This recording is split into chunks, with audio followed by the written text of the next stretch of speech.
السلام علیکم ورحمۃ اللہ وبرکاتہ۔ سبق نمبر 18، رمضان اور سخاوت۔ بسم اللہ جل وعلا والصلاة والسلام علی رسول اللہ، اما بعد۔ سخاوت قرآن اور رمضان کی طرح سخاوت اور رمضان کا بھی چولی دامن کا ساتھ ہے۔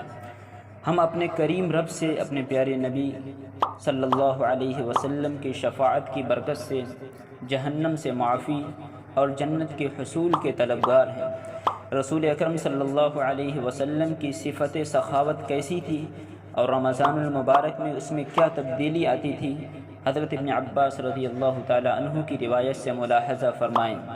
کان رسول اللہ صلی اللہ علیہ وسلم اجود الناس وكان اجود ما يكون في رمضان حين يلقاه جبريل وكان جبريل يلقاه في كل ليلة من رمضان فيدارسه القرآن فرسول الله صلى الله عليه وسلم حين يلقاه جبريل اجود بالخير من الريح المرسلة۔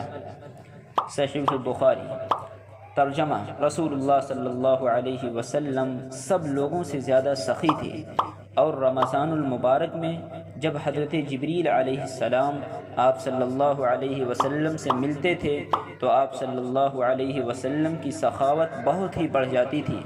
حضرت جبریل علیہ السلام آپ صلی اللہ علیہ وسلم سے رمضان کی ہر رات کو ملا کرتے تھے اور قرآن کریم کا دور کیا کرتے تھے۔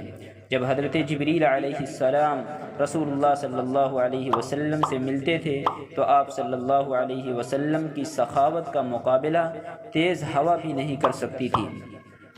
ہم بھی یہ صفت اپنے اندر پیدا کریں، مستحق رشتہ داروں کو خوب نوازیں، غربا مساکین کا بہت خیال رکھیں، یتیموں بیواؤں کی ضروریات پوری کریں، روزے داروں کو افطار کرائیں، بخل اور کنجوسی کو اپنے قریب بھی فٹکنے نہ دیں، اور چاند دیکھنے کی دعا: اللہم احلہ علینا بالیمن والایمان والسلامۃ والاسلام ولما تحب ربی وربک اللہ۔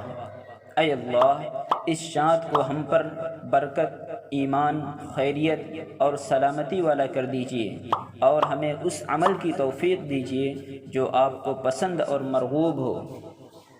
اے چاند، میرا اور تیرا رب اللہ ہے۔ یہ دعا ہر مہینے کے نئے چاند کو دیکھ کر پڑھنا ثابت ہے۔ اللہ سے دعا ہے کہ اللہ ہم سب کو ایک دوسرے کے ساتھ ہمدردی، خیر خواہی کرنے کی توفیق عطا فرمائے۔ وآخر الدعوانا ان الحمد للہ رب العالمین۔ اسی طرح کی اچھی ویڈیو پانے کے لیے ہمارے چینل کو لائک، کمنٹ، شیئر کریں۔ جزاک اللہ خیرہ۔